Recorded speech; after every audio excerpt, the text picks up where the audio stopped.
Hey guys, it's Kay Journey, and I'm back today to talk about where I start with plotting and what tools I use, specifically what author tools I use that work the best for me. And the first thing I'm going to show you guys is this big friggin' whiteboard. So this thing is like, I want to say, I don't know, 3 feet across by like 2 feet tall. It's huge. It's massive.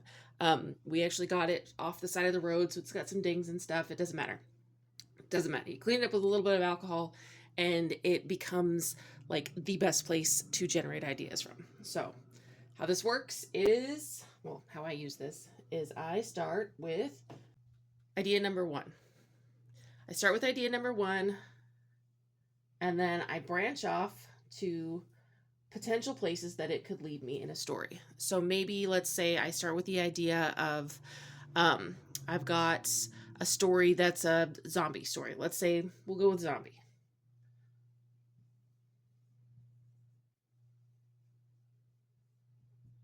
Right, we've got a zombie story. So where I could take it, let's say we've got survivors. Let's say a group. Is that still on screen? Yeah. Okay. And then we've got, our lone wolf.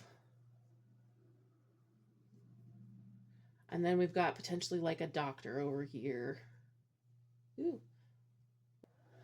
So I've got these different ideas like kind of generated around it. And one of the things that I love the most about using a whiteboard is if I don't like any of this, I can just very, very easily go away. You don't exist anymore. Right? So I'll generate a bunch of ideas, and then what I'll do is I'll take, like, let's say I decided to go with the lone wolf. Okay, so now we've got our new main idea. So we've got lone wolf zombie story, and what I'll do is I'll break that down into different directions of where to start it, where to take it, and just kind of generate a bunch of ideas around it, right?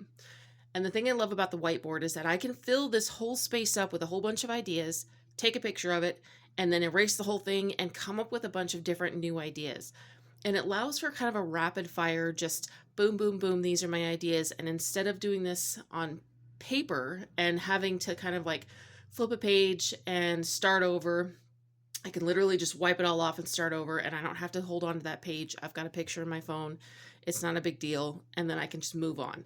And it allows for me to kind of cycle through a lot of ideas very quickly. So I'm not getting stuck on any, which means that I'm not sticking with an idea that's not going to work for a really long period of time, which I've done.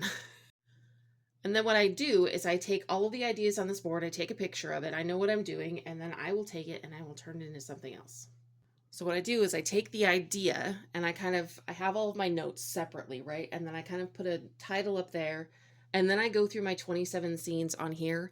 I used to do this on sticky notes so I could move things around really easily. But I found that I was going through a lot of sticky notes, which kind of can get a little, I mean, it's not too expensive, but it feels wasteful. Now I can just write down an idea in different places, in different colors, and I can move it across pretty easily if I want to, or I can erase it completely if it doesn't work, and I'm not stuck with a pile of post-it notes after I'm done. What this also does is it means that I can plot this out completely and take a picture of it and then say, how can I do this better?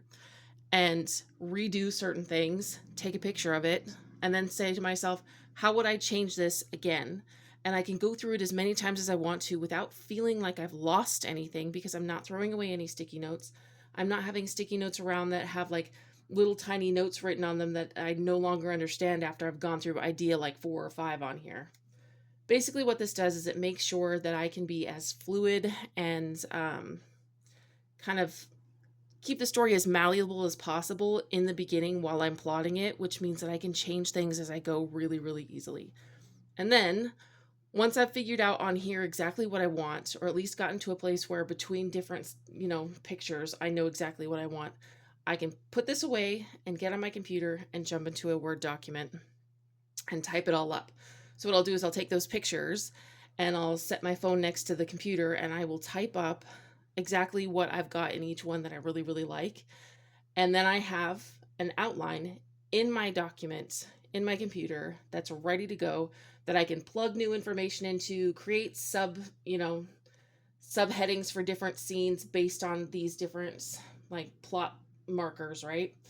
And it makes it so that the whole thing is really malleable and really movable, which is really, really important to me while plotting, because if I have like, no, I'm sticking to this rigid idea, I will stop halfway through and I will have to just walk away from the project. Because I'll get frustrated and I'll get bored because I can't move things around. So, halfway through writing, I will once again jump onto here, and instead of doing all of this, I will do something else. Okay, so what I'll do is I'll get to a point where I'm like feeling kind of frustrated, or like I'm bored, or like I'm just less enthusiastic about the story, which I think happens to pretty much every writer I know. You get to a certain point in the book where you're like, okay, like this is okay, but I'm not really feeling it anymore. And it can feel a lot like writer's block, but what it actually is I've made an imperfect plan because I'm an imperfect person and I need to change my plan, but changing the plan requires work. And a lot of people don't want to do that. So they kind of, and I've done this before, they push and they push and they push through, trying to push through that resistance rather than working with the resistance and taking the time to go, what needs to change? I'm not talking about going back and editing over and over again. If you get in an editing loop and you find yourself editing the first couple of chapters over and over and over again, stop. Get out of that project, start something new. Don't do that to yourself. You will be there for literally ever. Let me tell you about my first couple of books. Like, so long, so many years stuck in that loop. So, what I do when I start feeling like a lot of resistance, and I know that it's not because of something that's going on in my life, maybe a stressor that's keeping me from writing, or I'm having anxiety in different directions. There are things in life that do cause writer's block.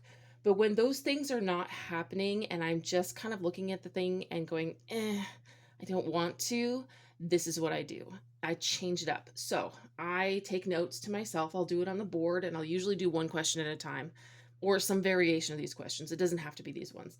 But I think to myself, what do I want to keep? What do I love about what I've got so far?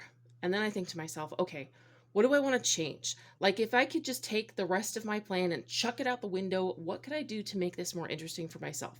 Because if it's more interesting for me, it's going to be more interesting for my readers. And then I make, a whole new plan. And obviously that means that I'm going to have to change some things back in the back end of the story. And then how does this affect the rest of the story? So one of the things about me is that I tend to plot long series of books, long stories. My first series that I only have 2 books in is a 15-book monstrosity that I probably will never finish because it's just chaos. And I had a lot to learn, and I have learned, and I might get around to finishing it, but I might not. My second series that I am about to come out with a second book, it's now with critique partners and things like that, and I'm super excited.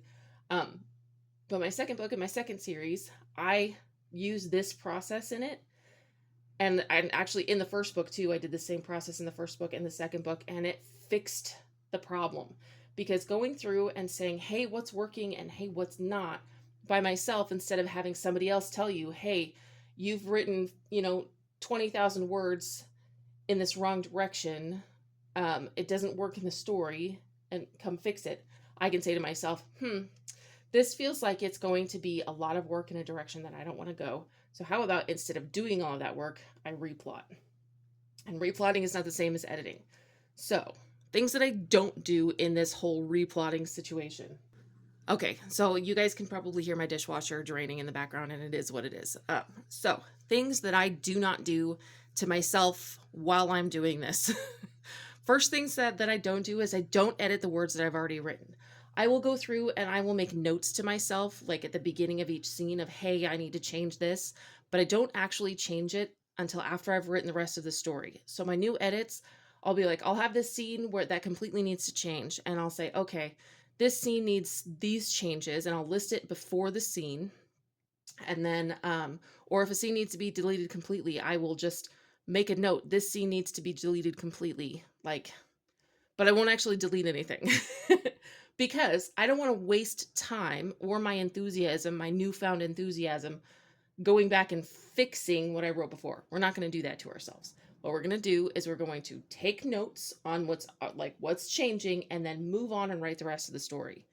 I also don't waste time feeling bad about the lost time. So when you realize when you're 3/4 of the way through a book and you realize you have to completely change a whole bunch, um, If you feel bad about the lost time, you're going to lose more time feeling bad about the lost time. Don't. Just don't. Don't feel bad about the wasted effort. It wasn't wasted effort. Learning a lesson about what not to do is never, ever a waste of time. In fact, it's one of the most valuable things that happens when writing, because we learn, hey, I went in a direction, it didn't work, let's fix it, and now I know next time around, this is the direction that I want to go. And I also do not waste time trying to push through. This has been the number one waste of years of my life with writing. My first book, my first book that I published, I spent so much time trying to push through my resistance that it took me 3 years to write the first book that I published. That wasn't my first book. My actual first book I wrote in high school, and that took me 3 years too. And then my second book, also written in high school, early college, that also took me years. In fact, I never finished that one because I spent time trying to push through instead of recognizing that the story wasn't working. So don't feel bad about losing time. That's my number one thing that I find with other authors and with myself, is that we feel bad for having wasted that writing time. Or you get people that are on draft 6 of something. This is also another thing that I don't do. I should add this. This is another thing that I absolutely will not do to myself, is I will not label edits as draft numbers. This gets really confusing and really long-winded and takes a bazillion years. So what I found is when I go through and I change everything, I'll be like, oh, this is number 2. Okay, so I'll label it number 2, which is fine, except when you do it over and over and over and over again. Let's say the story has a lot of problems and you're going through and you're labeling you're doing a copy edit is, draft number 3.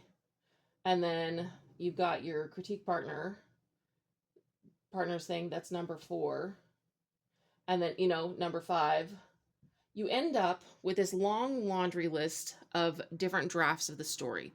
And I know this works for some people, but it absolutely does not work for me, because when I'm on like draft number 6 of a story, I'm starting to feel bad about myself, because why is it taking me 6 drafts to get to something that's usable? That just feels so defeatist to me. So I do have a separate critique partner copy, and I have an initial copy. So I'll have draft number 1, which is just my crazy dirty draft. Then I will completely edit that draft, and it'll save itself in Google Docs. I write in Google Docs, so it'll give me old versions. I can go back and get old versions. So this one converts right down into that one. So this is number 2. Draft number 2 is the one that I send to my critique partners. I've done all of this editing here, but I'm leaving out the label. I'm saving my brain the label of, oh my gosh, I'm on draft number 4 because I changed a character's name. No, don't do that. At least I can't do that. That feels very defeating to me. Then I go down to final, which is my draft number 3. I label it final, but there's edits in here, probably like 2 or 3 edits in here after my critique partners. So I'll go through and I'll take their advice and I'll fix some things, and then I'll realize that some of the things that I fixed, the grammar sucks in those. And I'll have multiple edits in here, but it automatically saves it for me. So I don't need to do draft 5, draft 6, draft 7. I am literally draft 1, draft 2, draft 3, and I'm out. And this has saved me so much time and so much emotional labor of being in that loop of writing draft after draft after draft after draft. No, I don't do it. I refuse. Okay, so this is my process, and I know that's not centered on there. Whatever. So I take it from the board, and I take the pictures, and I put it in a Google Doc, and then I take that Google Doc and I put it into a spreadsheet. And what I'll do is I'll have columns, and I'll have the number here of the scene, and I'll have what happens.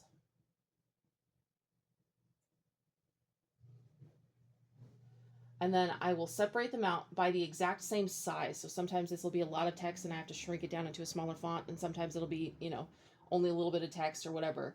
And then what I do is I fiddle with it. And if you do this with me, you're going to have to fiddle it and figure it out for yourself. But what I do is I print this. I set it up to where it prints one of these sections at a time per index card on a 4x6 index cards. And what that does is it takes all of this information and it puts it on things that are mobile and movable. Once again, mobile and movable is really important, but also it's just a snippet of what happens. So if like I have this idea of, oh, hey, my character is going to jump in the pool here and almost drown, I can go, okay, here's my note card for that. I don't like that scene. Maybe my character jumps in and saves somebody else from drowning. I can then put notes on the cards that are easy and mobile that I can change. And this is where I actually continue to use post-it notes, because I will stick post-it notes on my 4x6 cards and then I bind them all together with a ring. I don't think I can find one fast enough. But it's basically like a ring that connects here and has a hinge here. You can find them all over. And all of my note cards are on this ring, basically.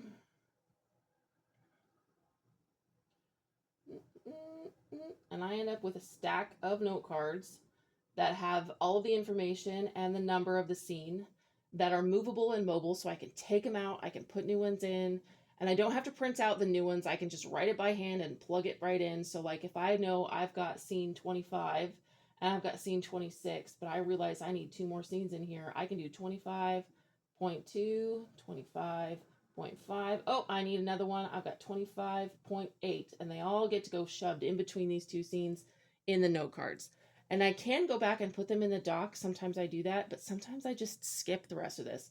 Sometimes this process is just to start, and then these are what I end up with. This is the product of all of this that turns into the book.